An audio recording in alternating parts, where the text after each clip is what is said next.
Today I'm going to take some nice but simple gaming bases and turn them into dynamic little dioramas that tell a story as they display the miniatures that stand on top.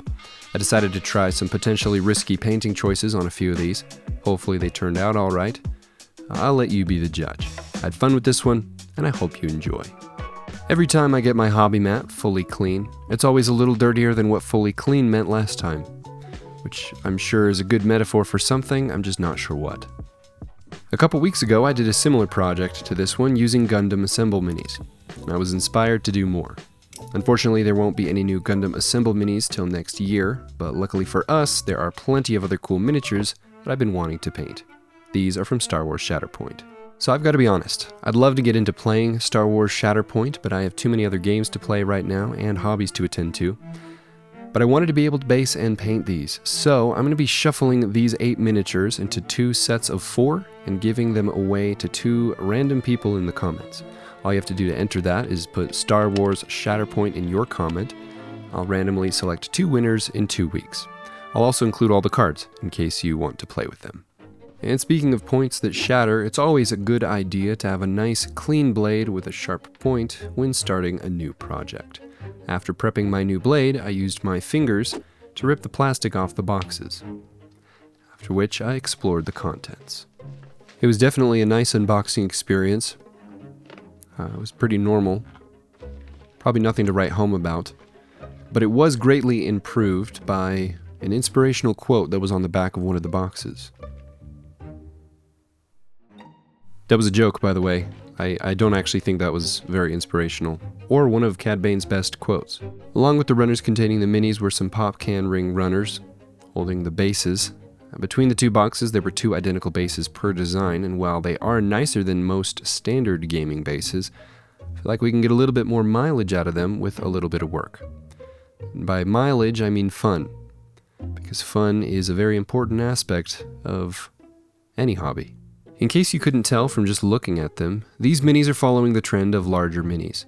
Rather than the once standard 1:56-ish scale on 28mm bases, these are 1:48 scale on 40mm bases, which honestly I don't mind. Because of the larger size, the features like the hands and heads and faces don't need to be exaggerated to make them easier to paint. I think that makes sense for games with fewer mini counts. Now, people have opinions about this. If you have a strong opinion about larger minis, let me know in the comments. With my little group of unexpected friends assembled, it was time to pop out the 4 packs and start kit bashing some bases.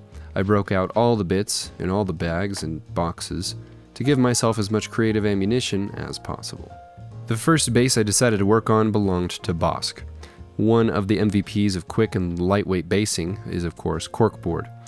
I've bought hobby-specific sheets of this stuff before, which I paid more for, but honestly I can't tell the difference between that and the cheap stuff. So if you find the cheap stuff, you can go with the cheap stuff. For this base, I had the Streets of Theed in mind.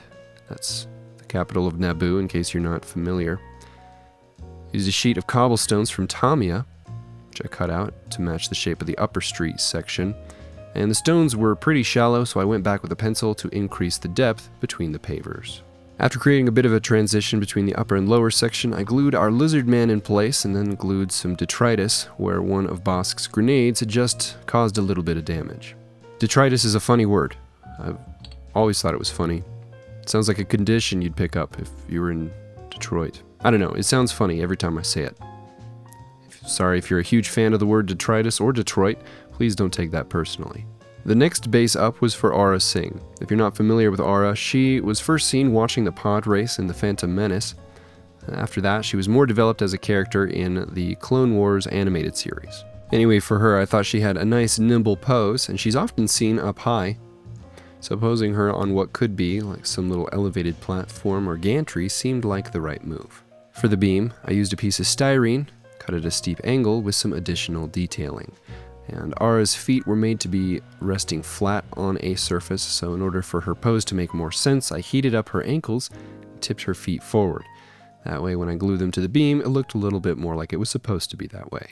Next up was Dengar, who, just like Bosk, had a terrain detail already connected to his foot, which meant that the base had to be pretty much just flat, unless I wanted to remove the feature, which I didn't.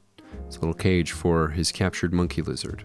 I decided to go ahead and take advantage of that nice flat base and glue on a moisture vaporator from a Star Wars Legion terrain box, which I feel complemented the flat base nicely. As I was making these, a thought came to mind about the playability of the miniatures with added height. I'm not very familiar with the Shatterpoint rules, how elevations on the bases could affect gameplay, but I looked it up and it shouldn't be too much of an issue. Making the bases wider seems like more of a problem. The added height may prohibit the characters from stopping their turns in certain areas, but didn't seem too big of an issue, especially because I'm not going to be the one playing with them. After Dengar was this random Deveronian whose species got some significant screen time in Mando Season 1 during the 6th episode. It's actually a species that was first seen all the way back in the Cantina in A New Hope. He wasn't given a name on the box. In fact, neither were the next two bounty hunters. They're all just lumped together and titled Bounty Hunters on the box. But we know one of them is a Chadra fan, a species also first seen in A New Hope in the Cantina, and the other is Toto 360, who's Cad Bane's droid.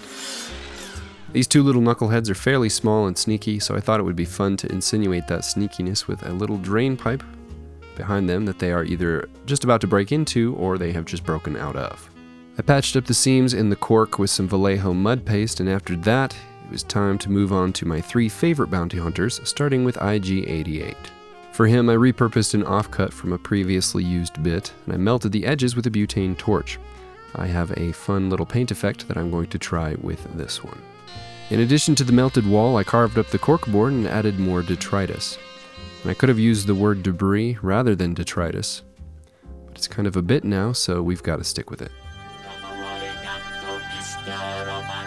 Next up was Cad Bane. Cad Bane is agile, he has excellent balance and quickness, and to imply that, I wanted to have him posed on a little floating rock, which I made from a molded resin rock and a sheet of corkboard on the top. This base was definitely not very crazy in terms of detail, but hopefully some OSL on the back lower section of the rock will help sell the idea just a little better and make this base stand out. After Cad Bane, it was time for Mr. Fett, who had these cool built-in jetpack thruster plumes which hold him off the ground. I thought about keeping them, but I didn't, which may have removed some of his cool factor, but it's definitely not the most extreme instance of Boba Fett losing his cool factor. I found this piece with some holes in it that reminded me of something you'd see on Bespin, and I drilled a hole for a pin which I embedded in his foot, and after a few trim pieces, Boba's base was done and it was time to clean up my hobby mat and prep for painting.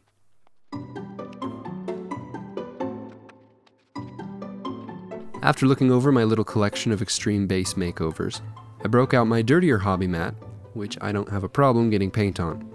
After that, I loaded up the Airbrush with some black acrylic primer.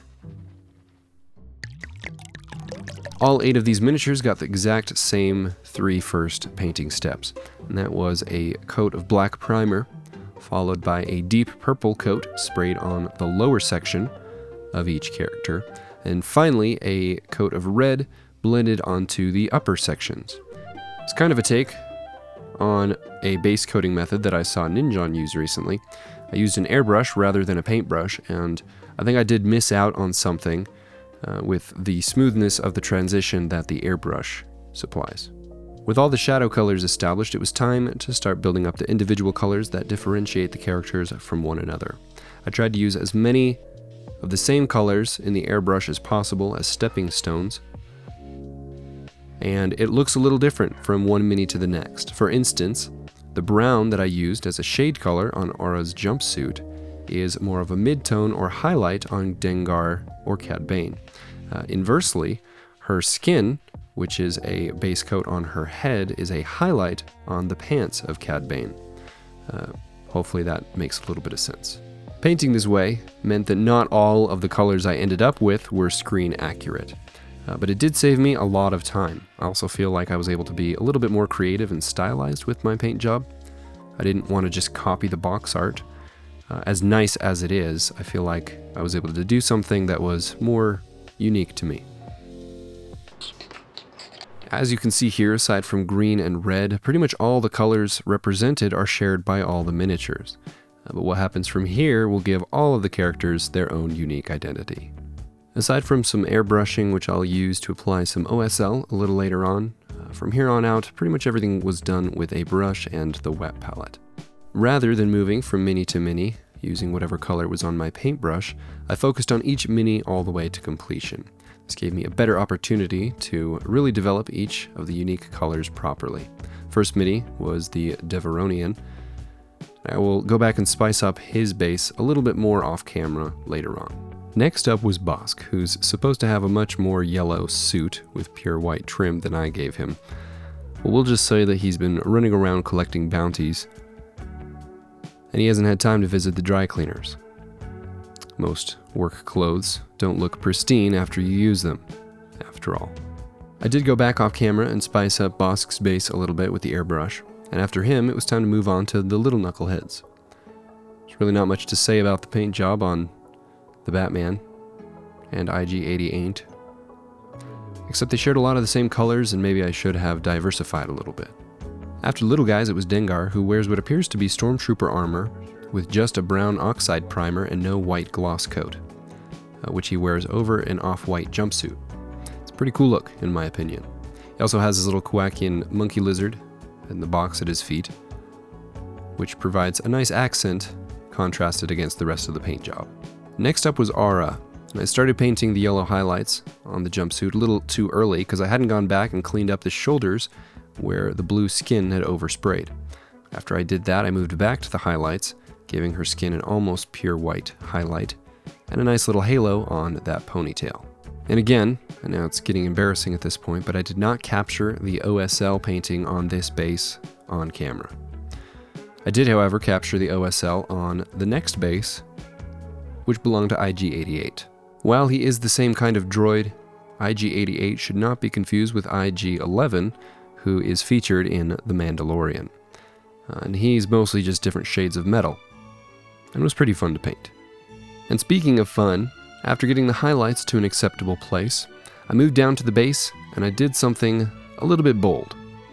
Not bold as in brave, but bold as in it will be the most noticeable thing about this miniature. I thought it would be interesting and fun to imply that the wall had just been melted by something, and IG was taking the opportunity to make a move where most biological creatures would have been far too afraid to get burned. After putting down a coat of white paint, I went over the source of the heat with a neon green. I heard somewhere that the only thing that is perceived as brighter than white are neon colors, because they're slightly more reflective. I'm not sure if that's true. But either way, it acted as a nice base coat for my light source. I went back and added the highlights on all the appropriate metal surfaces and edges closest to the light, and I'm happy with how it turned out. Maybe you're not a big fan of OSL. Maybe it's too bold for you. Should I have left it off the paint job? I don't know. Let me know in the comments what you think. After the droid, I broke out Cad Bane, who got the same highlight treatment as everyone previously. But he had a lot more leather, which is always fun to paint. Cad Bane is a cool character. I personally think he's a lot cooler in the animated series than he was portrayed in live action. And I'm not out here trying to hate on the Book of Boba Fett or anything, but I really didn't enjoy that show, which is a bummer because ever since I was able to watch Star Wars, Boba Fett was my absolute favorite. And I think the main thing that I disliked, while there were many things that I didn't like about the show, the main thing was just how nice they made Boba Fett. Like, I was really hoping for something a little bit more in line with what Boba Fett had been described as and Jango Fett had been described as throughout pretty much all Star Wars content up until that point. I just feel like they made him kind of goofy. And the show kind of goofy. But that's just my opinion. If you disagree, please don't take it personally. You can leave comments talking about it. And if you really enjoyed the show, that's awesome. Please don't let my opinions detract from your enjoyment of that show.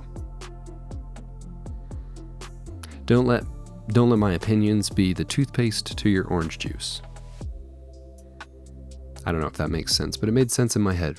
And speaking of goofy, I went with more of the vintage look, where Boba Fett is wearing a bluish jumpsuit rather than his khaki one.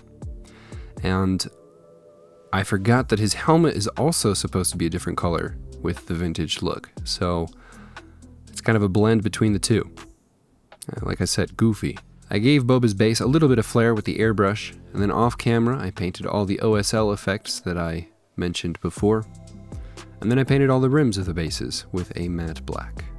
I've definitely caught the basing and painting bug, and I'd like to do more of these, so if you have recommendations for miniatures that you'd like to see me base paint and give away, let me know in the comments. After all of the rims had been painted black, I called it good.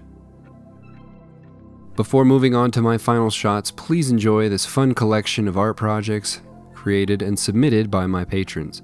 The art challenge theme of the month was Unexpected Friends, and I think they did a great job.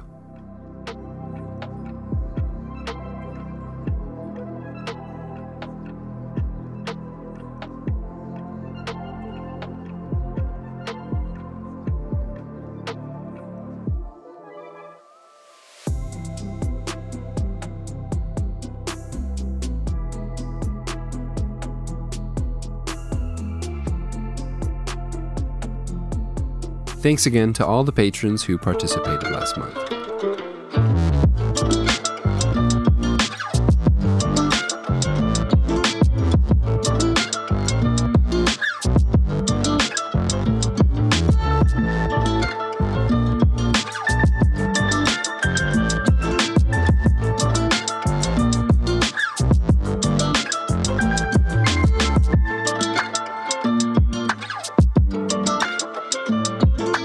And that is it for this video. Thank you all so much for watching. Hope you enjoyed. Huge shout out as always to my patrons. You guys are the best. Have an awesome week, everyone.